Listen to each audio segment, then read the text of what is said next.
another segment of Excuse Me, Mind Your Business. I'm your host, Johnnie Lloyd, and I'm so excited to be with you today. We're going to talk a little bit about gaining and growing in the area of influence as it relates to relationships. Now, when I say relationships, I'm talking about work relationships. I'm talking about your spouse, relationship with your spouse, your significant other. This applies to your children. It applies to people you go to church with or you have spiritual relationships with. It applies to everybody. And it actually applies to making sure that you include yourself. So the first part of it is we're going to deal with you as we relate to gaining influence of ourselves. And gaining influence is like gaining respect, gaining trust. One of the ways that I have learned to trust what I'm thinking and my decision making is by becoming more self aware. Becoming self aware is priceless.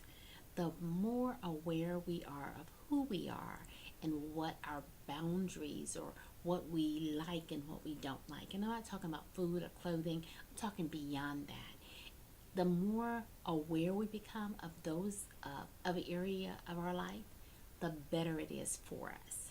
The more aware we become of every area, every aspect of our life, the better person that we become and the better we are in relationship. So the first thing is to make sure to build power or build strength in the area of me becoming self-aware of who I am.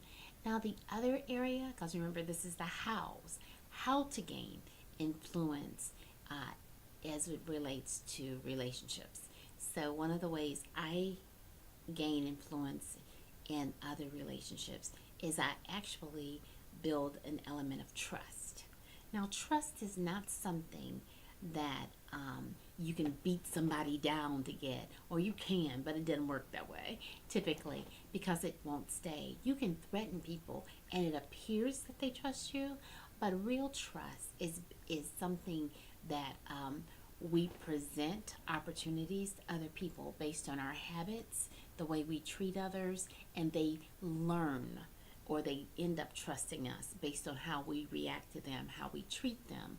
So one of the ways that I've gained trust is by me being selfless, by me actually thinking of the other person, by me not releasing or gossiping about the things they tell me.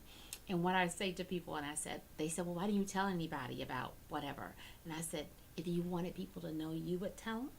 And I said, I'm not that kind of person. I don't go around telling everybody what you said. I'm the type of person where you can give me information and you know that it's not going to go anywhere. And I value people, and that's why I'm like that. And I value the fact that they're giving me information about them. And I don't try to look at them and say, well, you're less than or you more than because you did this or you said that. So I'm the kind of safe place where I'm not in a place of condemnation. It's not for me to condemn a person, and I recommend that you do the same thing. So enter into a place where you're not condemning people, you're not judging people, and that will also be an opportunity for you to grow in your influence in their life and in their circle, and for y'all to build a better relationship. When you tell a person your secrets, what ends up happening is it opens them up. So you don't want to go out and release the secrets other people have told you, or the information, the personal information other people have told you in an element of trust, and release that because that's detrimental. So that's one of the ways you can gain influence is by holding secrets, by being selfless, by serving other people, by going the extra mile in the relationship. And that does not mean abuse. That means that you value them, that you look at them and you actually become more aware of who they are, and you listen to them. You hear their heart, you hear their concerns, and then you don't misuse the information that you have. Because in a marriage or in a relationship, husband and wife or a significant other, when a person tells you that they have fear in a particular area, then you normally, well, there's two sides of the story. Some people, when they're mad, they'll take that information and they'll do something adverse or negative for the relationship. Then there's other people that have that information and they value it. So when they find themselves in a situation where, let's say they have a fear of heights, well, I'm not going to take you to a high place and try to play like I'm pushing you off, because I know you have a fear of heights. So I'm going to do things to not hurt you in that area, or not to uncover you in that area, or make fun of you in that area of your life, because it's not funny when you've told me something like that. I value that information, so I'm considerate. Now, that doesn't mean that I'm not going to go skydiving. That's not what that means. That doesn't mean you shouldn't go skydiving if you want to skydive. It just means that the other person may not want to. And if you go and you give them an opportunity in your relationship, say, well, hey, babe, I want you to really go with me. And I really think, if you get up here, it's going to be okay. If they get to the top or whatever the situation is and they say no, let them go. It's okay. But you enjoy it. But don't look at them and belittle or degrade them because of what they feel. Encourage them, but don't take the information that you know and abuse anybody with it. That causes distrust. That causes and releases fear. And that's not how you get an opportunity to grow your influence in relationships. One of the other ways is with our children. If a child, by gaining influence, is like being in the room with them and all their buds, or you being in the kitchen cooking and you hear things going on and you don't go in the next 5 seconds and say, I can't believe you said that. Afterwards, you take the opportunity to say, hey, I heard y'all were talking about this. How do you really feel about that? Find out how your child feels. And then you provide guidance and direction and ask them questions to get them to a positive area and making positive decisions.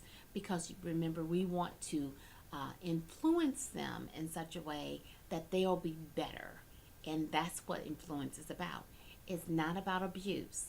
It's about making a difference in the space people have allowed you to enter in. And so let's talk about even for jobs. The critical part of doing a great job at every area in your life, regardless of how much you love or hate the job, the critical part of doing that is later on, if you see that person and you're up for an interview or whatever, the person can say, you know what, I know this person. I know the kind of work that they put out. No, they may not be the best qualified on paper, but I'm telling you, you're going to absolutely be amazed by how hard they work. That's influence because of your work ethic, because of the way you carry yourself, because of the way you value others. It's going to cause you to get some G results, which is growth, and it's going to give you opportunities to have greater success in the relationship and greater success in your life and greater success with your children, because we have an impact when you have influence. And that's the critical piece. So one of the things as far as influence as well is when you're in a situation or a relationship, you want to speak life. You want to encourage the person or the people that you're in a relationship with. You want to speak positive to them. You want to build them up and not tear them down. You want to speak truth to power. However, we don't have to speak truth in a negative or nasty way, or be how people say something that's supposed to be nice nasty. There's no such thing as nice nasty. It's just nasty. You can't be nice and be nasty at the same time. I mean, you can put a smile on your face when you say it, but it's still nasty. So be careful about doing that, because you don't want that to come back on you later. So you want to speak life. You want to celebrate people as they climb up the ladder, or our spouse gets a promotion. We don't want to compete with our spouse. We don't want to compete with our children. We don't compete with our children. That is not positive.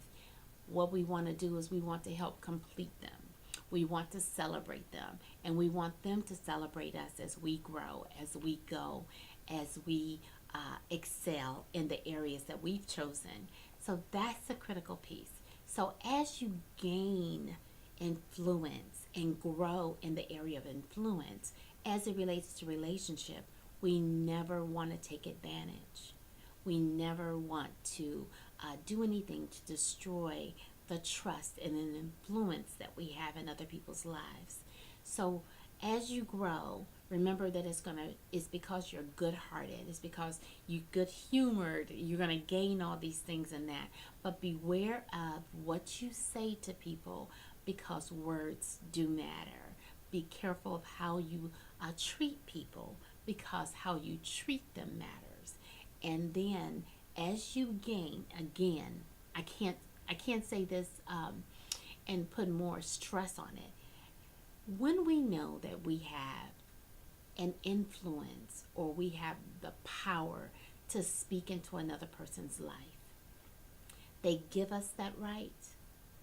Don't take advantage of them. I don't care if the relationships, or you get in a place where you don't agree with one another. Don't abuse the influence that you have, because it is so critical, and it's so heartfelt, and it's so important that we don't do anything to destroy that. It's not a habit that will be productive in our life. So I encourage you to gain influence by treating people well, by being selfless, by being considering what you say and what you do, and keeping their secrets, and enjoying the relationship that you have with them, by valuing them, and they will value you. Okay, this is Johnnie with just another segment of Excuse Me, Mind Your Business. Take this at heart and have an awesome day.